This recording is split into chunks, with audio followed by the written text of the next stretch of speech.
योगी के मंत्री को ये क्या हो गया? पहले अखिलेश यादव तो फिर अब चाचा शिवपाल सिंह पर कर दी बड़ी टिप्पणी। नंद कुमार नंदी ने शिवपाल के मानसिक संतुलन को लेकर जो कहा उससे हर सपाई खफा। अखिलेश, आदित्य और धर्मेंद्र का पारा 7वें आसमान पर पहुंचा। चाचा को अखिलेश ने दिया सम्मान तो बीजेपी को लगा अपमान। पुराने मुद्दों को हवा देकर फूट पैदा कराने की होने लगी कोशिशें। अब समझ आया चाचा भतीजे की फूट का फायदा सबसे ज्यादा किसको था। दोनों की एकता पर भड़क रहे विरोधी। चाचा भतीजे की एकता क्या हुई, सियासी विरोधियों की पोल खुलने लगी।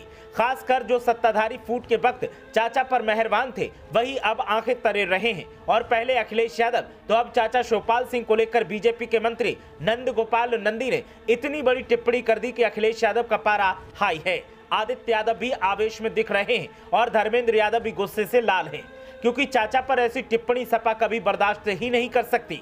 सिर्फ सपा के बड़े चेहरे ही नहीं, कार्यकर्ताओं और नेताओं में भी गुस्सा पनप रहा है और हर तरफ से विरोध के सुर उठने लगे हैं।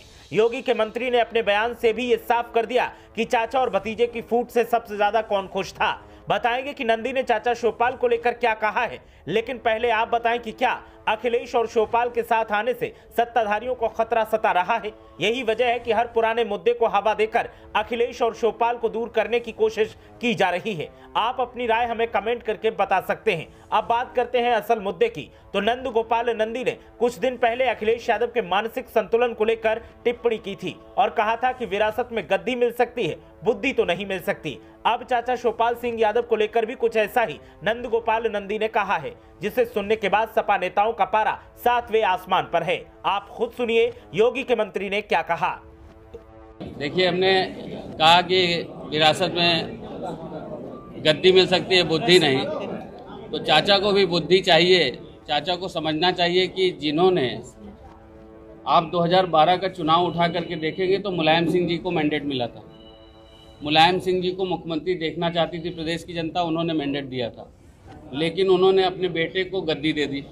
जब उन्होंने गद्दी दे दी तो 5 साल उन्होंने बस गेम और मोबाइल पर उन्होंने बिता दिया। उन्होंने अपने हाथ से कुछ नहीं किया। जिस पिताजी ने गद्दी दी उन्हीं को लात मार करके खुद को राष्ट्रीय अध्यक्ष स्वयंभू बना लिया। चाचा को कितनी बार ऐसे धक्का दिया मंच पर, माइक पर, आप लोगों ने ही दिखाया है, मीडिया से ही हमें जानकारी मिली है। तो चाचा को मैं चाहता हूं कि चाचा को भी सद्बुद्धि आए, क्योंकि वो अपनी गरज पर उनको मिला करके जो सम्मान दे रहे हैं वो आगे मिलने वाला नहीं। समाजवादी पार्टी जातीय जनगणना को लेकर अभियान चला। समाजवादी पार्टी समाप्त होती हुई पार्टी है। राहुल गांधी और अखिलेश दोनों एक सिक्के के दो पहलू हैं। उन्होंने कांग्रेस को डुबोया, ये समाजवादी पार्टी। बस करिए, अब आगे बढ़िए। तो सुना आपने, नंदी के बयान को सुनने के बाद सपा के तमाम नेताओं की प्रतिक्रिया सामने आई है और सबका कहना है कि चाचा और भतीजे की फूट से किसको सबसे ज्यादा फायदा था वो आप समझ सकते हैं। साथ ही कहा कि बीजेपी को अब चाचा भतीजे की एकता से डर सता रहा है कि अगर दोनों नेता साथ में मिलकर सियासी पिच पर उतरे तो फिर बीजेपी के लिए करो या मरो के हालात बन जाएंगे और इसीलिए दोनों में फिर से फूट के हथकंडे अपनाए जा रहे हैं और पुराने मुद्दों को हवा दी जा रही है। आपको बता दें कि नंद गोपाल नंदी ने अखिलेश और शिवपाल पर तो सवाल उठाए हैं, लेकिन जब मौके पर जातिगत जनगणना को लेकर सवाल किया गया तो फिर टाल गए, जो बताता है कि बीजेपी असल मुद्दों से दूर है। आवाम के मुद्दों पर वो बात नहीं करना चाहती, लेकिन विरोधियों को लपेटने में लगी है। ब्यूरो रिपोर्ट, मीडिया हलचल।